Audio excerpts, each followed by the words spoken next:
I say this with a great deal of seriousness. You do not enter this day from circumstances, bodies, calendars, or headlines. You enter it from God. In all thy ways acknowledge him, and he shall direct thy paths. That is not poetry, that is government. What is the gate through which you pass into this morning? If it is a report from your nerves, your bank, your inbox, then you have already accepted a government other than God, and you will spend your strength trying to correct what you yourself enthroned. I am convinced of this, and I know it from practice. Before you touch the world, touch God. Let us face what most do. They awaken into the stream of effects. The phone flashes, the mirror accuses, the back complains, the news threatens, the calendar commands, and then from that court of effects, they send up a petition. God, fix this. That is the reversal that defeats prayer, because you have crowned the effect and demoted cause. Seek ye first the kingdom of God and his righteousness, and all these things shall be added unto you. First does not mean later. First does not mean after coffee. First means cause before effect, God before world, spirit before sense. When you begin with effect and ask God to bless it, you are still under the law of good and evil, sowing to the flesh and reaping its harvest. You come under grace when that period ends. When you begin with God, I would suggest no. I require it of any who would prove this way, that you institute a 4-minute refusal of pressure at the start of every day. Do not think of it as a prayer to recite. It is a practice to do, a treatment to give, and the practitioner is the only one who ever receives a treatment. Don't think you can turn this on or off like your water tap and then live by opinion the rest of the morning. This is not mood management. This is government transfer. For 4 minutes, you step off the whirling wheel of cause and effect and acknowledge the one. You start the treatment with the word God. Say it within yourself and let it mean what it means. God is. God is life, the only life. God is mind, the only mind. God is presence, omnipresence, power, omnipotence, wisdom, omniscience. I am the Lord, and there is none else. There is no God beside me. God constitutes your being. God constitutes the law of your day. God constitutes your safety, your supply, your capacity, your activity. And then hear this correction that will strip the morning of its idols. There is no power in any effect because God is all power. Not in the email, not in the market, not in the symptom, not in the weather, not in the clock. Effects or appearances, cause is God. As you feel the conviction of that, even lightly, you have already dislodged the day from the throne. And do not hurry. Be still and know that I am God. The treatment is not finished by your words. It is sealed by stillness. For a minute, 2 if you can, refuse to manufacture assurance and simply wait. Speak, Lord, for thy servant heareth. Do not plan, do not plead, do not engineer. Let assurance come, whether as a quiet, imperceptible softening or as a clear inner yes. If assurance does not come, do not be frightened. You have still refused the tyranny of effects and set the government right side up. Return again in a few moments if necessary. Better to be late to the world than late to God. Make the short surrender your covenant.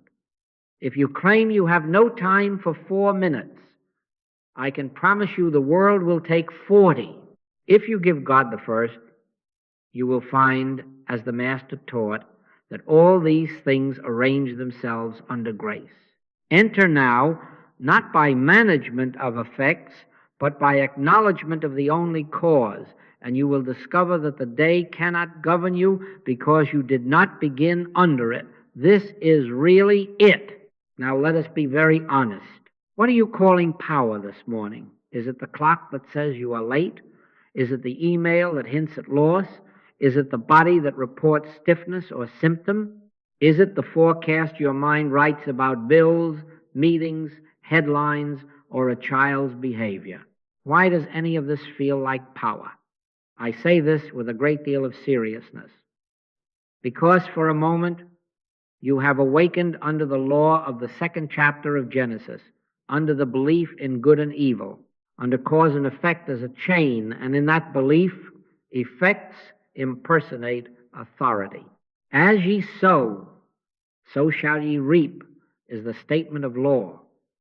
And when you are under that law, you reap the very fears you sow by accepting two powers.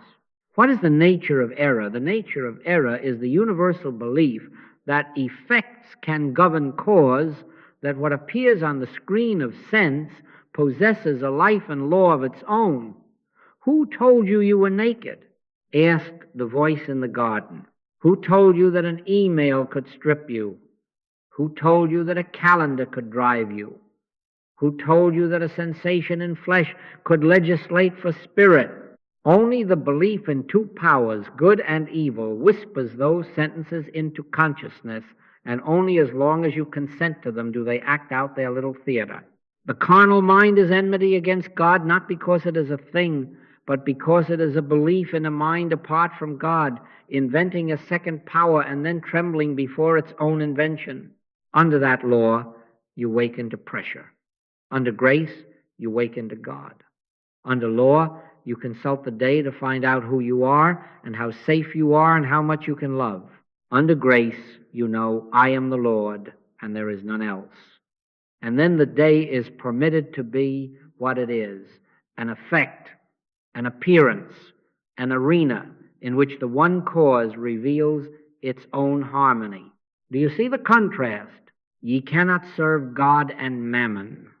You cannot acknowledge God as all power and in the same breath attribute a little power to the traffic, a little to the budget, a little to the pulse, a little to the mood.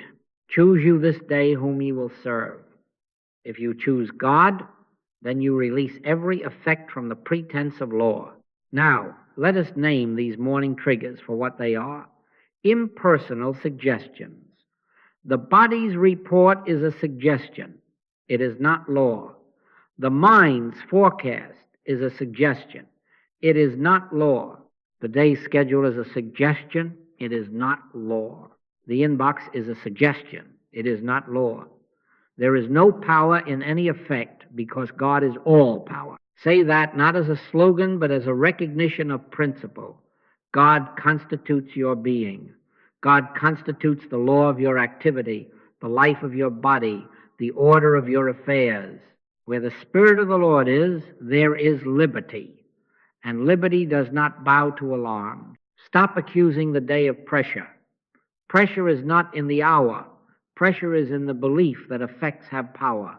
When you discard that belief, even for a minute, you will notice the same emails, the same meetings, the same dishes on the counter, and yet a vital difference. They are no longer thrones. They are tasks. They do not legislate, they indicate.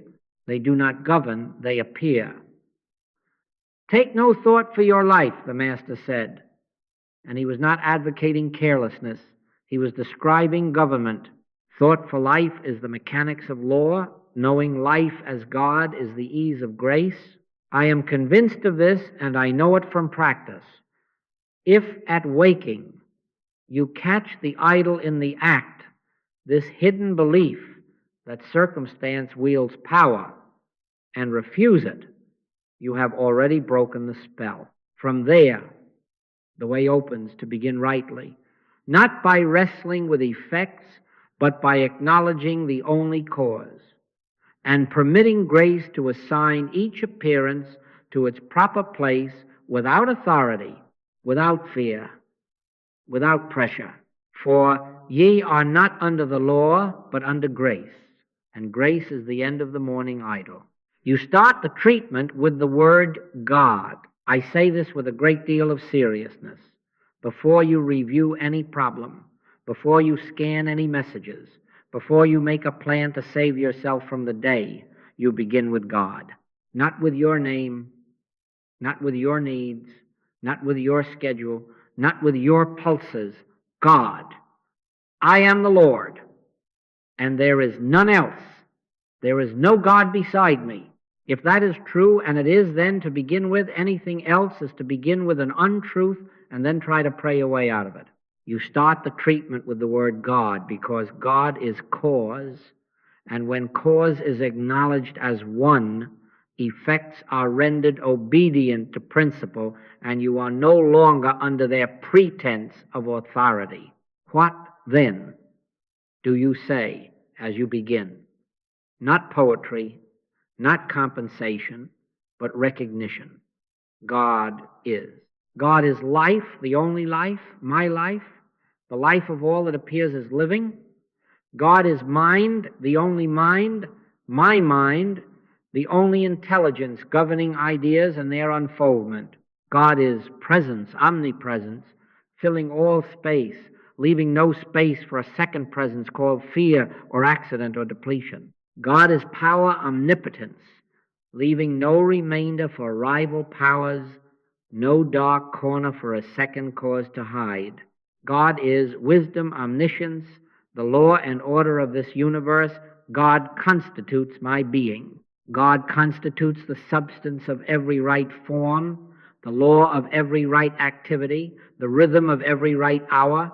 By him all things consist, and if they consist by him, they do not consist by forecast, by budgets, by sinew, or by news. Do not mistake this for positive thinking. It is not the stroking of your feelings. It is not kind self-talk. It is the recognition of fact, omnipresence, omnipotence, omniscience, here, now. The only here, the only now. In him we live and move and have our being. We are not coaxing God into the day. We are acknowledging that we live already in God's day, under God's government, and do not try to feel it, know it. You may not feel anything at all good. Feeling is an effect also. Truth is known before it is felt. The Master did not ask for a sign to prove the sun. He simply walked in light. As you take these sentences, take them as a practitioner gives a treatment, because the practitioner is the only one who ever receives a treatment. You are treating your own consciousness out of its flirtation with a second cause back into its fidelity to the one. Say within yourself slowly, with the gravity of one who stands on holy ground, God is the cause of all that is real. God is the life of me, the mind of me, the law of me, the soul of me. There is no other mind to invent a problem, no other life to fear for, no other law to bind me. I and my Father are one, not two coming together in negotiation, one. This immediately reframes identity, and I want you to hear it because it is the pivot of the entire day. I am not a mortal beginning a day. I am not Adam waking outside the garden to a climate of good and evil. I am awareness, Christ awareness within God's day. This is the day which the Lord hath made. We will rejoice and be glad in it. The Lord made the day. The market did not make it. The mirror did not make it. The symptom did not make it. The headline did not make it. If the Lord made it, then the Lord governs it. And what the Lord governs is under grace, not under the lash of cause and effect. What happens the instant you begin here? You have already dislodged the day from the throne. The calendar, the email, the sensation, the mood, they may still appear, but they are deauthorized by your acknowledgement of cause. You are no longer asking appearances for permission to be safe or whole or supplied. You are standing in the single government of God. Before Abraham was, I am. That is not mystic rhetoric. It is orientation. It means you precede the problems that propose themselves because you abide in the I, that is cause. Start with God, and the day loses its power to manage you.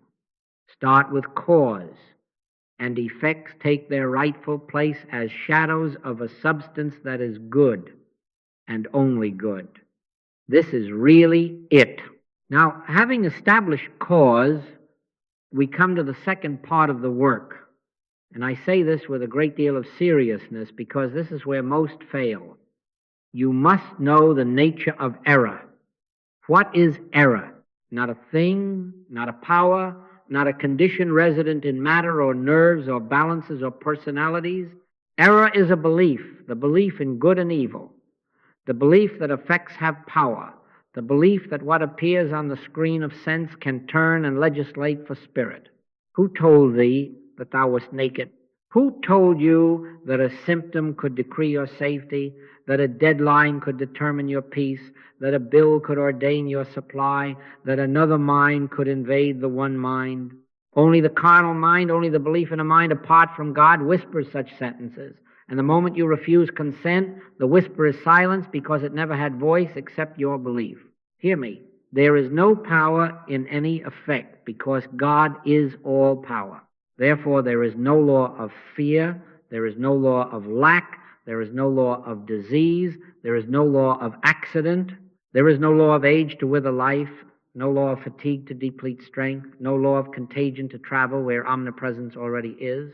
There is no law of other minds, no private little legislatures conspiring against God's government. One mind is the law, and that mind constitutes your being. No weapon that is formed against thee shall prosper, not because you are clever or defended by human arts, but because no weapon can form against the allness of God. You see? When you state these negations, you are not whistling in the dark. You are asserting principle. You are withdrawing the only consent that error ever possessed. Now take this practically, because this must walk into the hours. Fatigue, that is an effect, an appearance. It has no law to enforce itself. You are not wrestling to become energetic. You are disbelieving the premise that time or toil governs life. Life is God. Deadlines, an effect on paper. You are not battling calendars. You are refusing to accept time as cause and submitting schedule to grace, who orders every right unfoldment. Bills, supply is not in paper or digits, but in God as your sufficiency. Therefore, the bill is not a ruler, it is merely a notice before the throne of abundance. Family tension, there are not many minds fraying their edges against each other. There is one mind manifesting as understanding, and you refuse the imposture of minds apart. Discouragement, that is not a substance in soul. It is suggestion, and God hath not given us the spirit of fear, but of power and of love and of a sound mind. Temptation, you are not fighting appetites. You are discovering there is no self apart from God to be tempted. Loneliness, that is the lie of separation.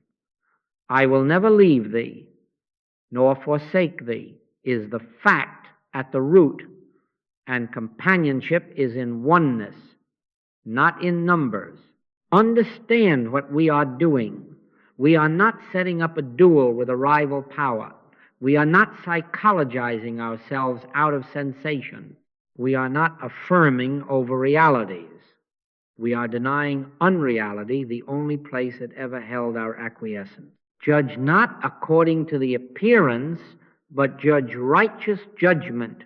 Righteous judgment is this: whatever claims cause outside of God is an appearance without authority, a shadow without substance. You do not slap the shadow, you turn to the light. In this second step, you are turning categorically, comprehensively away from the belief in two powers. Make it impersonal. Refuse to quarrel with persons or things. Refuse to talk to symptoms as if they had ears. Refuse to plead with balances as if they had hearts. Error is impersonal suggestion. Let your treatment be the impersonal recognition of truth. And as you make these clear refusals, let Scripture support your stance not as talismans, but as statements of principle. Perfect love casteth out fear. If perfect love is the atmosphere, fear has no element in which to breathe. Be not afraid, only believe. Believe what? Believe in the allness of God and the nothingness of a second cause. When God is all power, every effect is demoted from authority to appearance. This is the stripping of the day's claims. This is the closing of the mouths of lions. This is the end of pressure at its root, because you have removed the only rod that carried your belief. Stand here and watch what seems so loud grow quiet, because it never commanded anything but your consent, and consent has been withdrawn. Now we come to the point at which many, having said their truths and denied the lies, quietly slip back into Adam's fig leaves and attempt to secure themselves by plan. I say this with a great deal of seriousness. The most religious anxiety in the world is the anxiety that wears a halo of prudence while it is merely fear translating itself into forecasts, rehearsals, controls. I heard thy voice in the garden, and I was afraid, and I hid myself. How do we hide ourselves in the morning?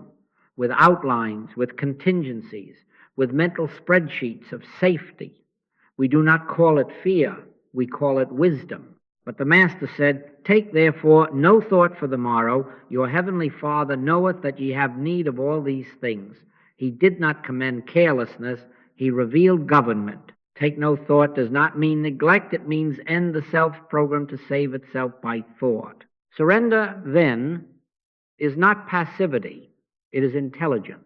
It is the only intelligence because it yields the personal sense to the one mind who alone knows the path prepared.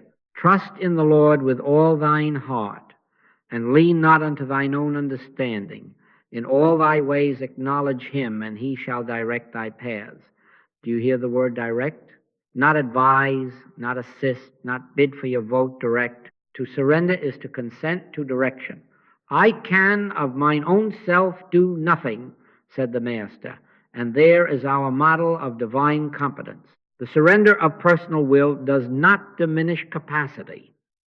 It removes interference, the sand in the bearings, so that God's capacity may be felt as the ease, order, and inevitability of right action. The Lord is my shepherd, I shall not want.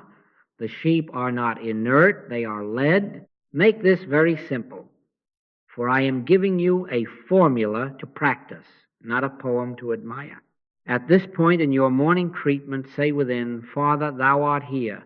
Thy will is the law of this day. I release my outlines and accept thy leading. I do not plan my way to safety. Thy government is my safety. Order my steps in thy word. The government is upon thy shoulder, not my will, but thine be done. Then mean it. Let those sentences cut the cord that ties you to your private blueprints. Refuse to bargain for assurances from sense. Refuse to mortgage the day to your rehearsals. Surrender is not a sigh, it is a transfer of jurisdiction. Do not mistake this for an abdication of duty.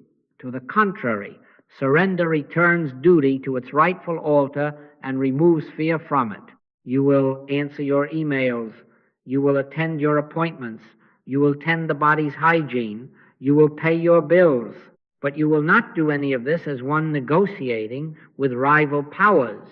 You will do it as one moving under a single government. The phone rings, and instead of dread, there is a quiet, "Speak, Lord," and the word you need meets the moment. The meeting arrives, and instead of armoring yourself in talking points, you consent to be a transparency for one mind, and ideas appear without strain. The traffic stalls, and instead of righteous fire, there is the simple recognition that time is not a cause, and patience is not a virtue you manufacture. It is the nature of love lived. For my yoke is easy, and my burden is light, not because tasks vanish, but because their false authority has been canceled. If you are tempted to ask, but what if I surrender and miss something critical? Hear this correction. What you miss under surrender was never your appointment with God. It was an appointment with fear. Commit thy way unto the Lord. Trust also in him, and he shall bring it to pass. What? The divine idea that is yours to fulfill, and only that. Surrender simplifies the day because it pairs the list to what belongs to grace.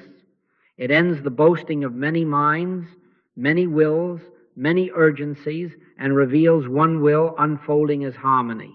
This is the crossing from law to grace at 7 in the morning, not a mystical trance, but a governmental shift.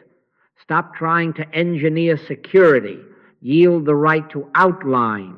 Step out from behind the fig leaves of strategy and walk unhidden with God in the cool of the day. Then, as we shall see, having yielded jurisdiction, you can wait without strain because you have no program to protect, only a presence to hear.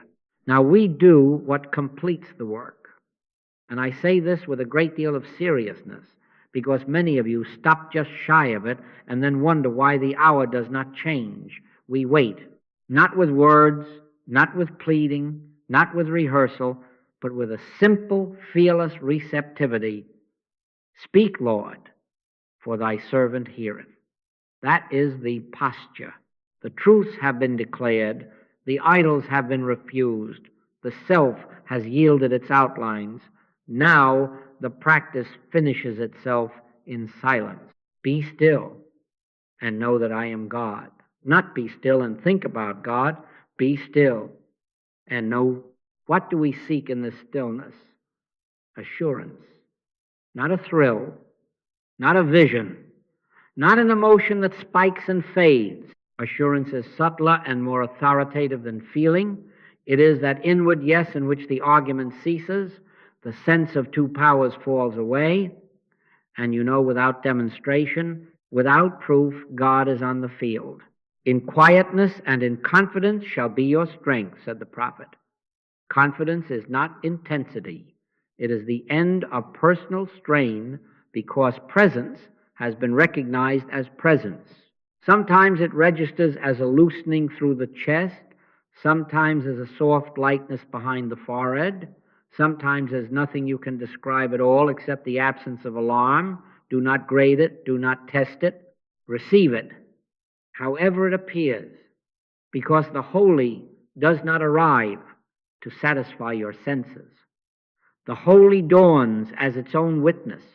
Let me be practical with you for these few minutes, because this must be done and not merely admired.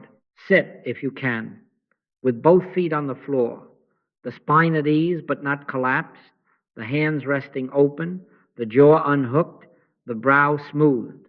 Let one deep breath fall away. Then allow the breath to be breathed without your management. Do not close the door on thoughts. Simply refuse to follow them down their halls. A thought comes about time, about tasks, about someone's tone of voice yesterday. Say within gently, impersonal suggestion, and let it pass as cloud, not as command. Return without struggle to a single interior word, God, or to a sentence like thou art here, or simply to the listening itself. My sheep hear my voice, not because they strain to hear, but because they abide in the shepherd's presence, and the voice is the natural atmosphere of oneness. Hold yourself here for 4 minutes. If in the first minute you feel like a champ at wrestling silence, stop wrestling. You are not producing communion, you are consenting to it. If assurance appears in 30 seconds, do not leap up as if you had grabbed what you came for. Linger. Let the oil soak the fiber. If it does not come in 4 minutes, do not imagine failure. You have refused the tyranny of effects and sat in God's government, and that posture is itself a prayer that returns upon itself all day long. You will find sometimes while washing your face or tying a shoe that the hush comes unannounced because you planted the seed and did not go digging for it. Wait on the Lord. Be of good courage, and he shall strengthen thine heart. Now hear the corrective, and please remember it. When the morning rush tempts you to make this a trick, don't think you can turn this on or off like your water tap. Communion is not a faucet. It is a life. The 4 minutes are not a magic period. They are the doorway to a continuity. You cannot leer at the clock, snatch at a feeling, and then run out to live by opinion and judgment until noon. Ye cannot serve God and mammon. If you would have assurance, ripen into guidance, if you would walk out from law to grace at 7 o'clock and remain under grace at 11 and at 3 and at dusk, then the stillness must be tended daily until it ceases to be a period and becomes a climate. You can't have office hours for God except 24 hours a day, which simply means you refuse to break the communion with a second power. I have proved this in lonely hotel rooms, between flights, on benches outside hospitals, in the middle seat of crowded planes where the air buzzed with impatience. Words would run their course. Negations would strip the scene of authority. Surrender would lay down the weapons, and then in the hush that followed, assurance would settle like a mantle. No signature from heaven, no fanfare, only the fact that I could not be made afraid because I was not under two governments. He maketh me to lie down in green pastures. He leadeth me beside the still waters. The still waters are not somewhere else. They are the interior poise of one who has waited and heard. Complete your treatment this way each morning. Truth know. Deny the claim of effects, surrender the right to outline, and then wait in stillness until assurance comes. If you will be faithful here, the day will not own you. You will move in it as transparency, and what needs doing will be done without compulsion because the doer is God. This is really it. Do not leave what you found in the stillness on the pillow like a book set face down until evening. I say this with a great deal of seriousness. The morning is not an isolated ceremony. It is the tone of the whole day, the climate into which you step and by which you consent to be governed. Pray without ceasing, wrote Paul, and he was not setting up an impossible regimen for saints. He was describing continuity, the refusal to re-enter the belief of two powers between breakfast and dusk. The surrender you made at dawn proves itself not by a mood that never wavers, but by your willingness to return quickly and quietly to the same recognition whenever the spell of appearances would reassert its claim. In all thy ways acknowledge him, and he shall direct thy paths. All thy ways means emails and elevators, doorways and dialogues, steering wheels and screens. Let me give you 3 mini returns that take 10 to 20 seconds and yet break the spell as surely as the longer work breaks the morning. First, before you open email, do not let the inbox set the first tone of the outer work. Let God do it. The hand is on the mouse or the screen. Stop, acknowledge, cause God is. God is the only power here. There is no power in any effect, including any subject line. One mind governs every right idea. Then surrender. Not my will, but thine be done. Finally, listen a breath's length. Speak, Lord, thy servant heareth. Now open.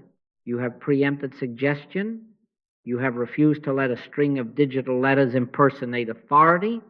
You have judged righteous judgment before there was anything to judge. Judge not according to the appearance, but judge righteous judgment. You will find the same messages, perhaps, but a different government reading them. Second, before you enter a room, the threshold is not a hinge on wood. It is an altar. Pause with the hand on the knob or the foot at the mat and acknowledge presence. God goes before me to make the crooked places straight. There are not many minds in here. There is one mind expressed as understanding.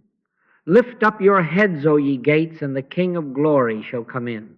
Let that be literal for you. Lift the gates of your own attention and allow glory, not anxiety, to enter. Then bless the space. Peace to this house. Where 2 or 3 are gathered together in my name, there am I in the midst of them. Consent to that midst. 10 seconds. You will notice that the room you enter is no longer a tribunal where you argue for worthiness or safety. It becomes an arena where grace performs its own order. Third, before you answer a difficult message, voice, text, or face-to-face, do not answer from personal heat. Answer from realized presence. Stop. Acknowledge incapacity and sufficiency in the same breath. I can of mine own self do nothing. The Father that dwelleth in me, he doeth the works. Then set the tongue under law. Let the words of my mouth and the meditation of my heart be acceptable in thy sight. Deny the premise of two minds colliding. There is no other mind to resist or fear. There is one mind revealing right word, right tone, right timing. Then a breath of listening, and speak as guided. A soft answer turneth away wrath. Softness in this sense is not weakness. It is the strength of one will that does not need to conquer, because nothing stands outside it. You can be treating while walking. You can be treating while driving. You can be treating while listening, because treatment is consciousness, not posture. You can be treating while you wash a cup, while you wait for a page to load, while you hold a child's shoe in your hand. You can be treating on the stairs, at the sink, in the aisle. The practitioner, remember, is the only one who ever receives a treatment, and you are practicing where it counts in awareness. These little returns are not interruptions of life. They are recognitions of life. They are not religiosity. They are government. Thou wilt keep him in perfect peace, whose mind is stayed on thee. Stayed does not mean strained. It means repeatedly brought back, like a compass needle remembering north after a magnet passes. What then is success in this? Not a day without ripples, not a self that never feels a surge of heat or a clutch of fear. Success is this: the interval between appearance and recognition grows shorter, the bowing to circumstance loses its reflex, and the quick turn God is, there is no power in any effect. I yield becomes almost simultaneous with the trigger. Resist the devil, and he will flee from you. The devil here is not a horned creature.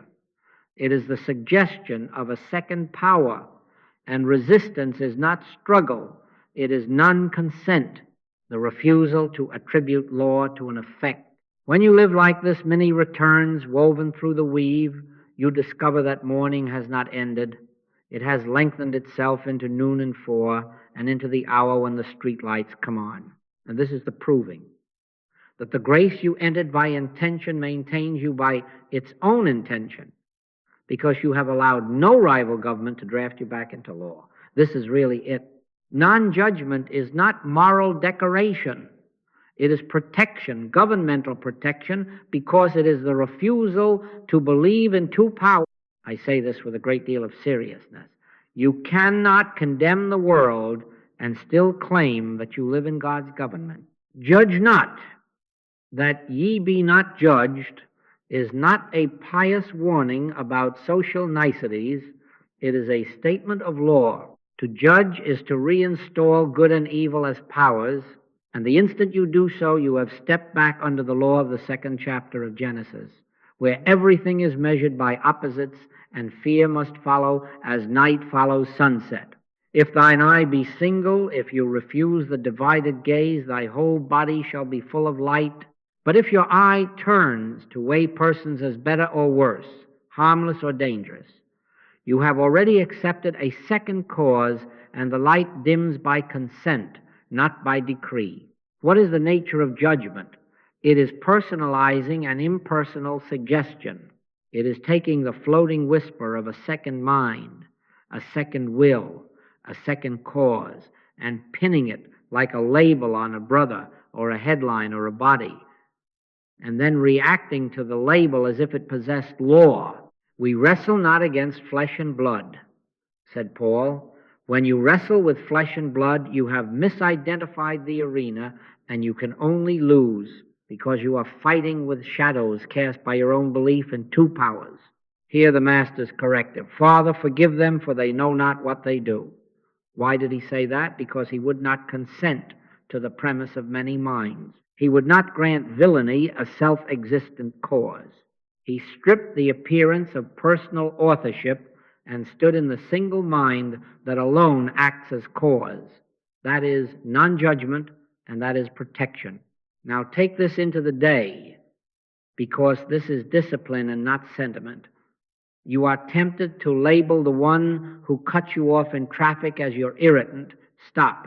Recognize impersonal suggestion masquerading as a person. There is no power in any effect. The effect is not a mind, and you are not many minds colliding on an asphalt river. One mind is the law of this road. You are tempted to call the colleague who opposes your proposal an obstruction. Stop. Refuse the drama of minds in contention. There is one mind. Therefore, there are not many minds to oppose, manipulate, or fear. You are tempted to make the politician on the screen the author of your anxiety. Just stop. You are not under that government. The government shall be upon his shoulder, and your citizenship is in the oneness of God, not in the market of opinions. You are tempted to call the child's tantrum a will against your will. Stop. There are not two wills grappling in your kitchen. There is one will, unfolding patience and wisdom and timing, and the noise is an effect without law the moment you refuse to enthrone it. Do you see what is happening when you withhold judgment? You are withdrawing the only fuel that error ever possessed, your belief that it has a cause other than God. You are not trying to like personalities.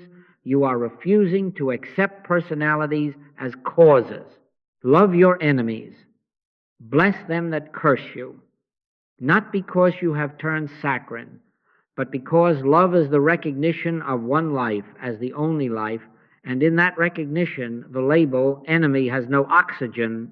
Let this mind be in you, which was also in Christ Jesus. Do not force this mind be in you. And the way you let is by refusing the divided gaze. Don't think you can declare these things in the morning and then spend the noon hour delighting in sarcasm and outrage and not pay the price. You can't have office hours for non-judgment except 24 hours a day, which doesn't mean a grim posture. It means a steady refusal to credit effects with authorship. When you hear yourself say, "He made me, she ruined it, they will never," let that be your bell. Treat the practitioner. Withdraw the projection. Return to the fact God constitutes being. God is the mind of me and the mind of all that appears as man. There is one mind. Therefore, there are not many minds to plot or to panic. In that single recognition, the temperature drops, the scene depersonalizes, and you find yourself again in the government you acknowledged at dawn. Where the Spirit of the Lord is, there is liberty. Liberty from what?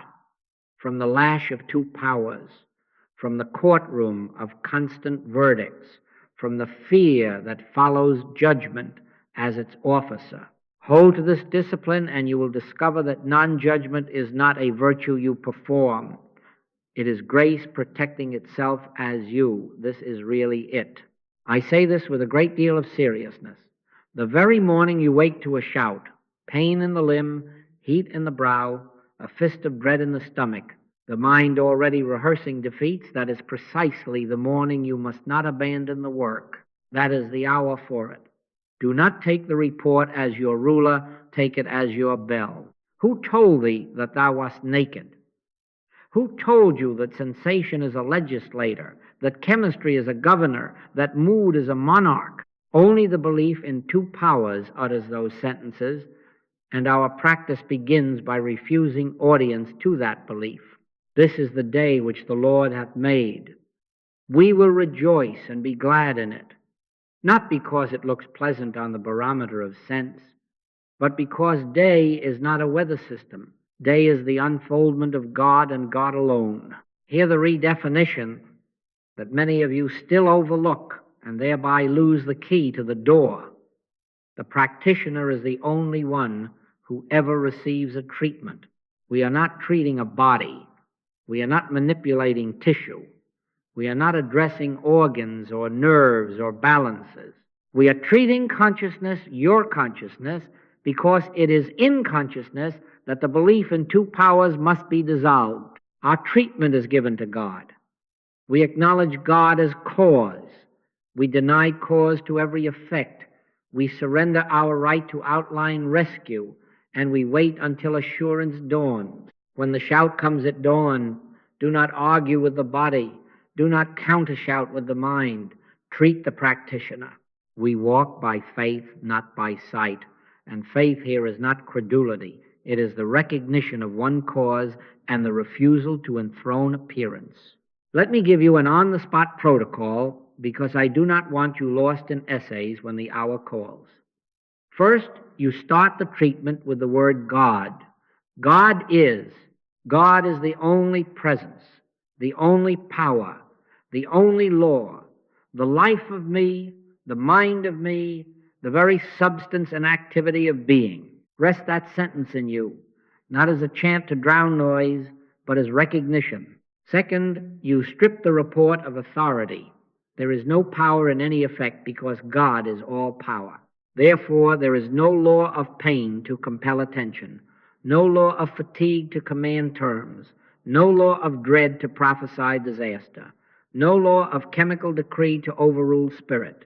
No weapon that is formed against thee shall prosper, not because you steel yourself, but because no weapon can form against the allness of God. Third, surrender the right to plan your way to safety. Father, thou art here. Thy will is the law of this day. Not my will, but thine be done.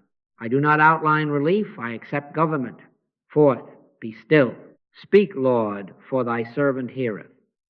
Wait until assurance comes, not necessarily a feeling, perhaps only the cessation of hurry within, the end of bargaining, the quiet sense that presence is on the field and you cannot be made afraid.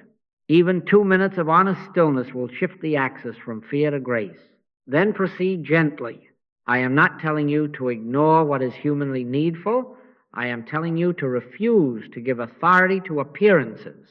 Wash your face, put your feet to the floor, take what nourishment is right for you, make the call you must make, keep the appointment you must keep, but let it be God-governed movement, not flight from a tyrant. Render therefore unto Caesar the things which are Caesar's, and unto God the things that are God's. Tend what needs tending in the realm of effects without consenting to effects as cause. Let one mind determine pace, word, and step.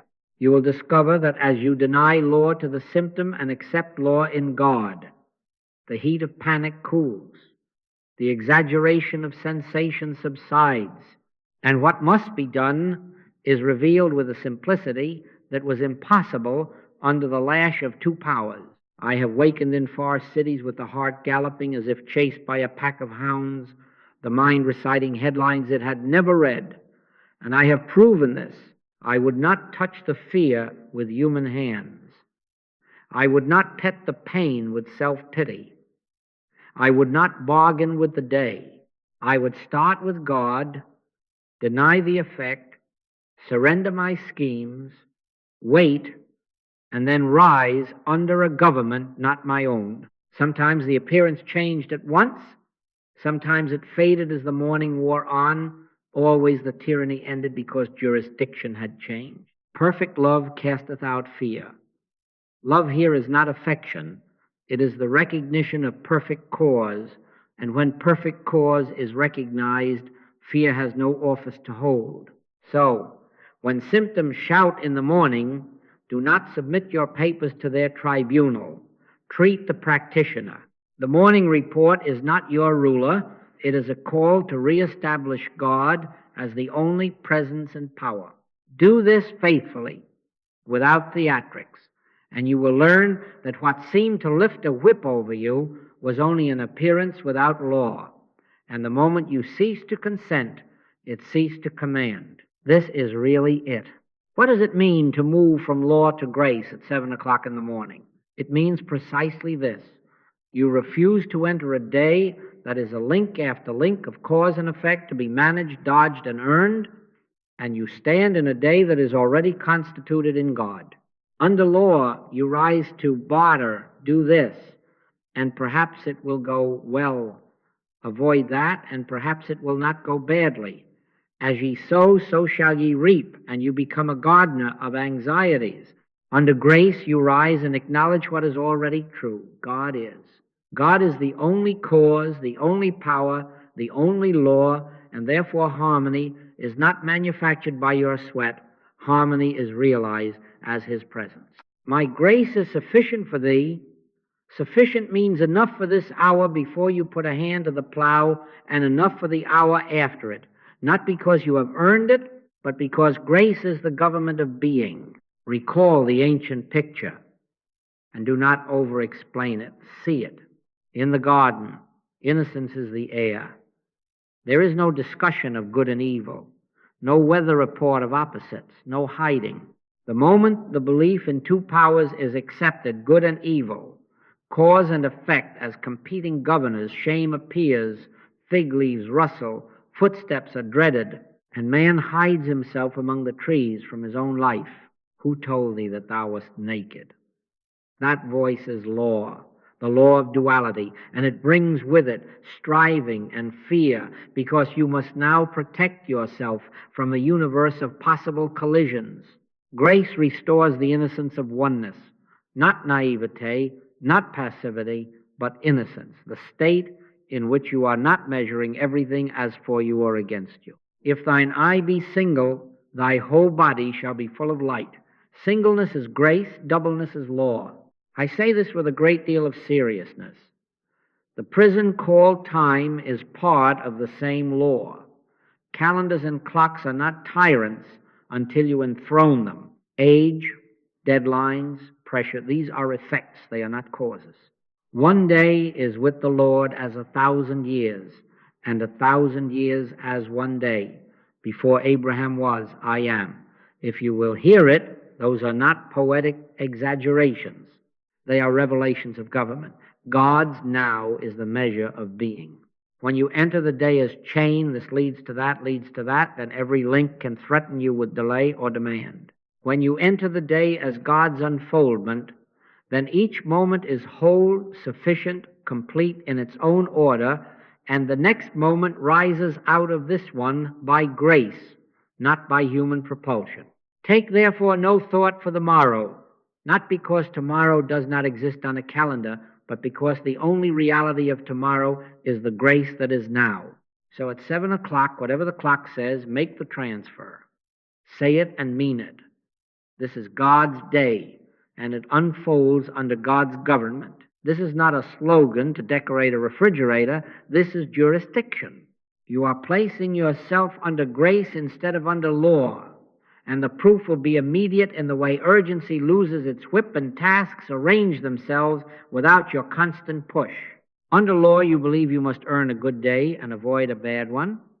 Under grace, you consent to a day already sanctified, because this is the day which the Lord hath made. We will rejoice and be glad in it. Rejoicing is not cheerfulness, it is recognition.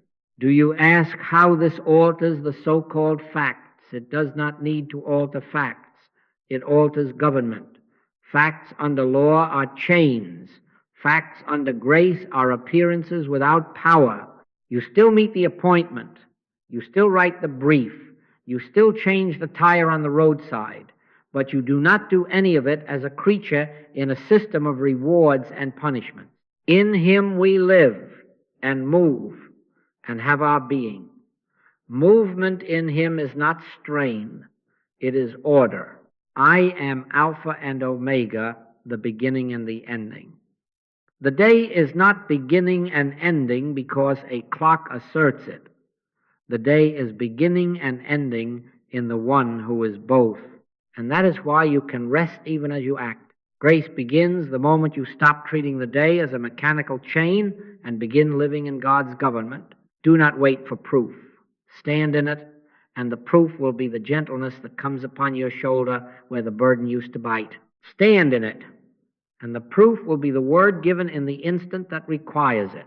Stand in it, and you will find that the morning is not a launch, it is a home, and every hour returns you to it because you did not leave it. This is really it. You prove nothing by agreeing in a meeting and forgetting in the hall. You prove it by living it from the first breath to the last light. So walk with me through a day, and do not make it dramatic. Make it faithful. The alarm stirs and the mind starts tallying demands. The body reports a weather map of sensations. Before you touch the world, touch God. Start the treatment with the word God. God is. God is the only cause, the only power, the only law, the very life and mind of me. Then strip the day's first claims. There is no power in any effect, not in a clock, not in a mood, not in a calendar square. Surrender the right to plan your safety. Father, not my will, but thine. Then be still. Speak, Lord, for thy servant heareth. Wait until assurance, even if it is only the quiet end of hurry, come. Now rise. The day has not changed its outer shape, but jurisdiction has changed, and that is all. At the sink, the old habit is to reach for headlines, to let a digital glow narrate your hour. Stop. There is no power in any headline because God is all power. Be still and know that I am God. Wash as if you were baptizing your attention back into oneness. Under that water, you affirm one mind governs every right idea today. That does not make the news unreal. It makes it powerless to govern you. On the road, the horns and lights and weather make their bid. Traffic suggests many minds with many wills moving at many speeds, and fear offers you its counsel. Refuse. The Lord, He it is that doth go before thee. He will be with thee. One presence goes before me to make the crooked places straight. There are not many minds on this road. There is one mind expressing order as safety, patience, and timing. Let the breath lengthen. Let the hands rest lightly. The same lanes, but not the same government.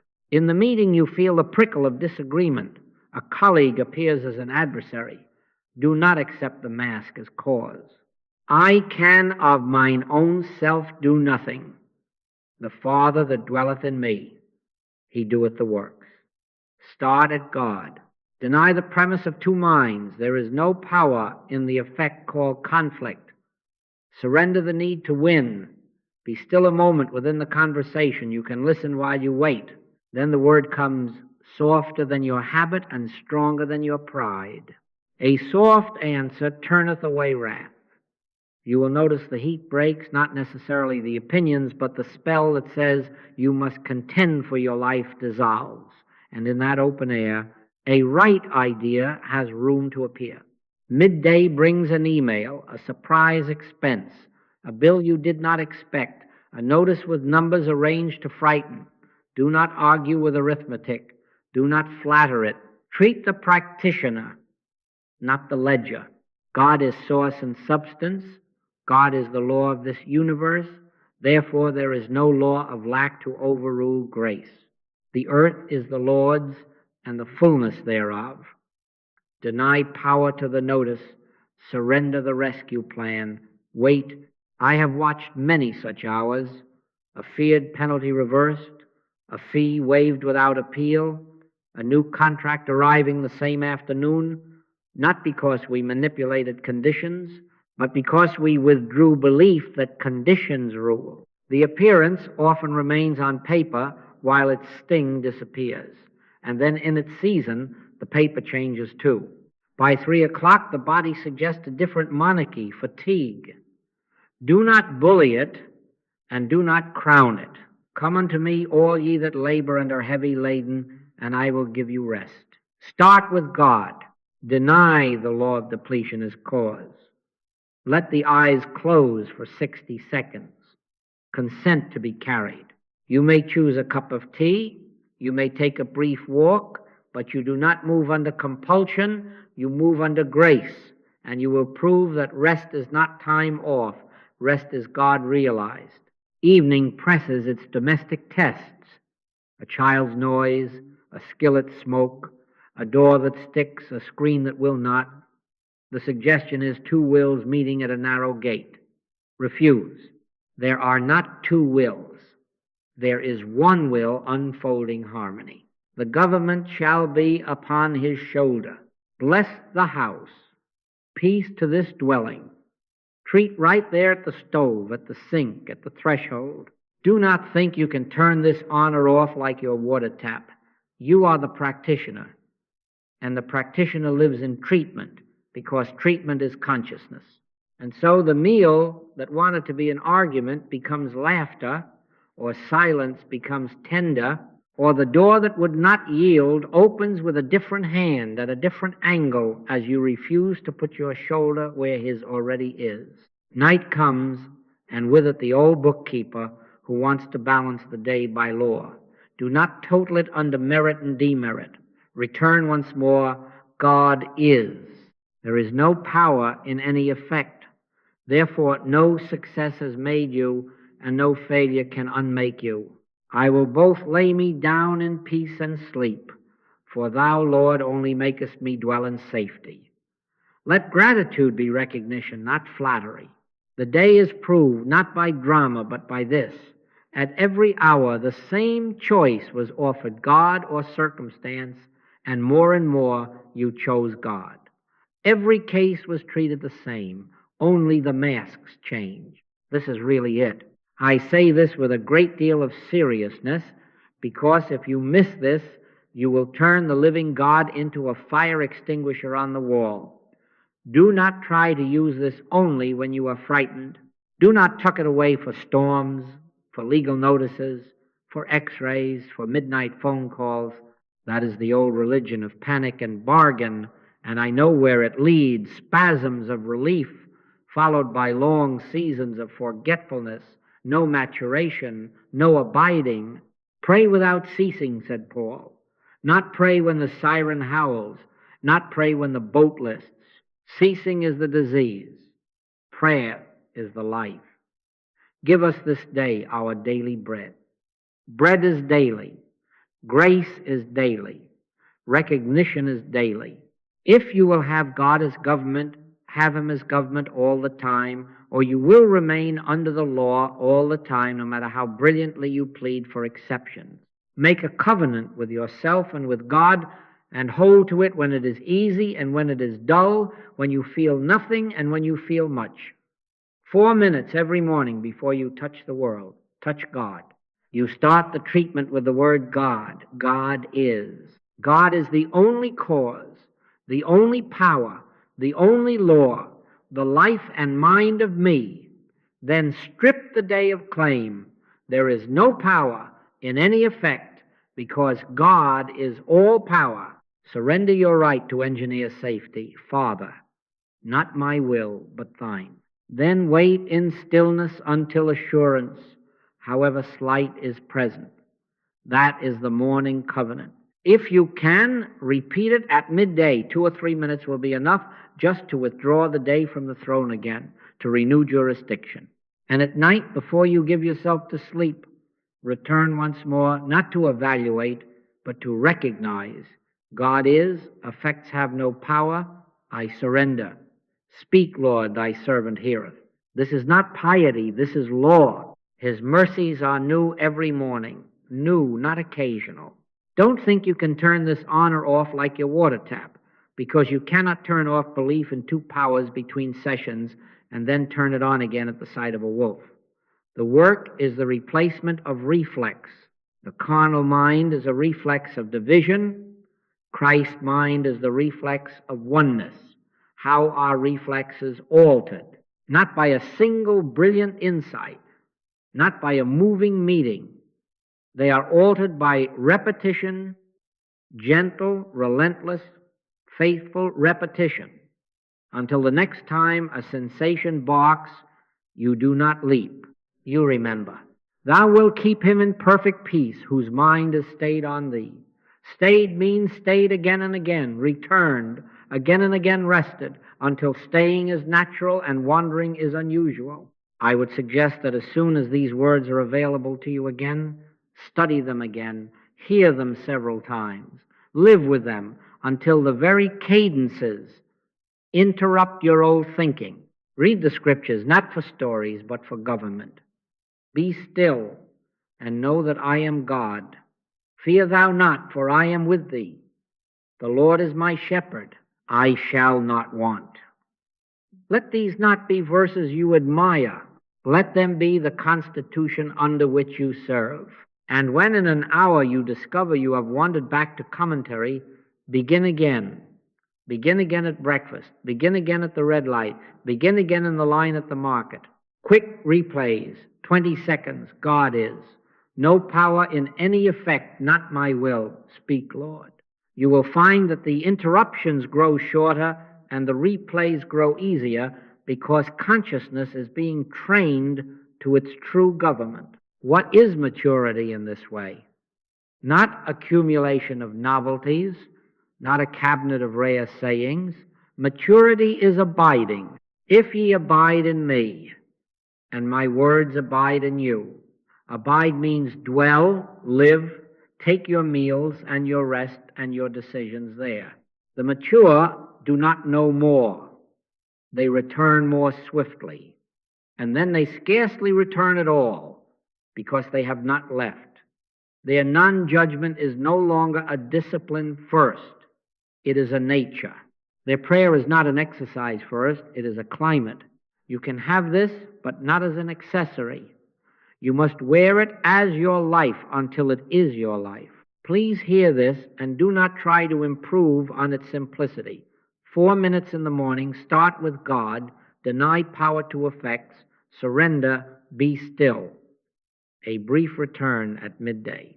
A brief return before sleep. Many returns as the bell rings within you. Do this every day for 30 days and see if your inner weather does not alter. Do it for 90 and try to recall how you ever lived otherwise. This is not a technique for crises.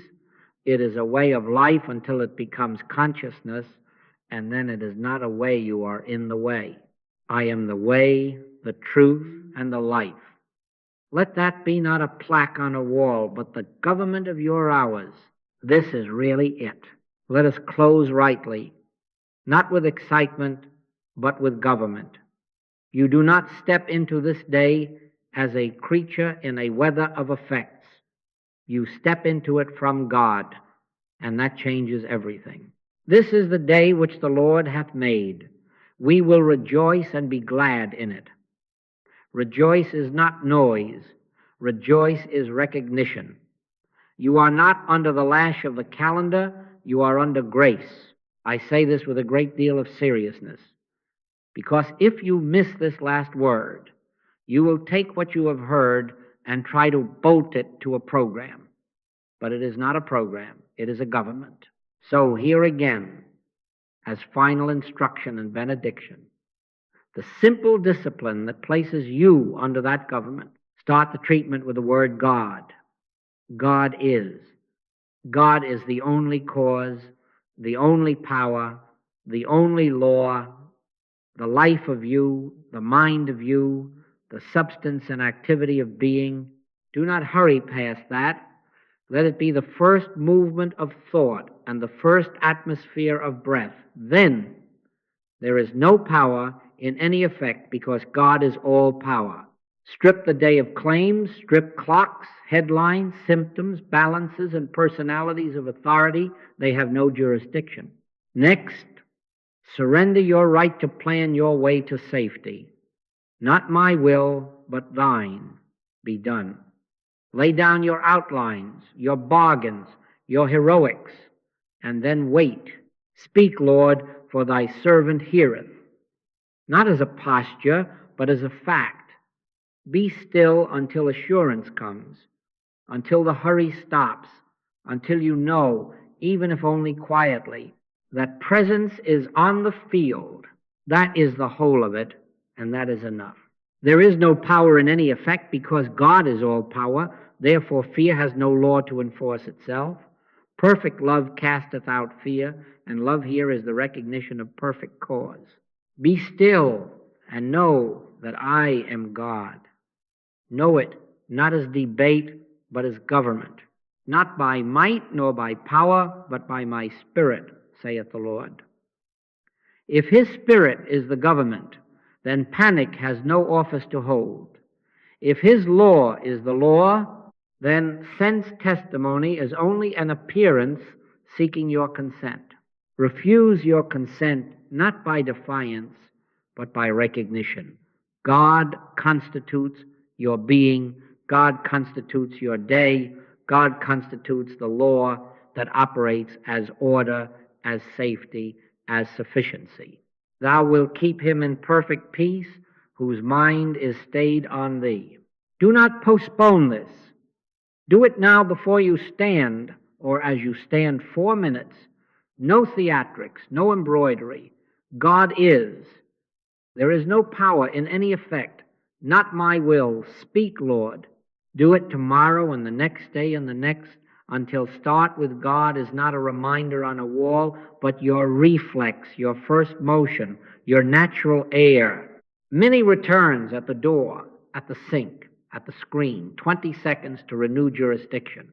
Refuse judgment all day long, because judgment is the belief in two powers with a robe on.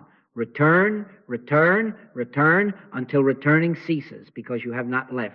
This is the covenant, and this is the simplicity that will not fail you. And now the benediction is this: not a wish, but a statement of government. The government shall be upon his shoulder. You need not carry the day, you need only consent to be carried. In him we live and move and have our being. Move from that, speak from that, decide from that, and let the sequence of hours take care of itself, because sequence has no power. God is the only power. He maketh me to lie down in green pastures. He restoreth my soul. I will fear no evil, for thou art with me. With that, go quietly, step into today from God, and let the day take care of itself. This is really it. Thank you.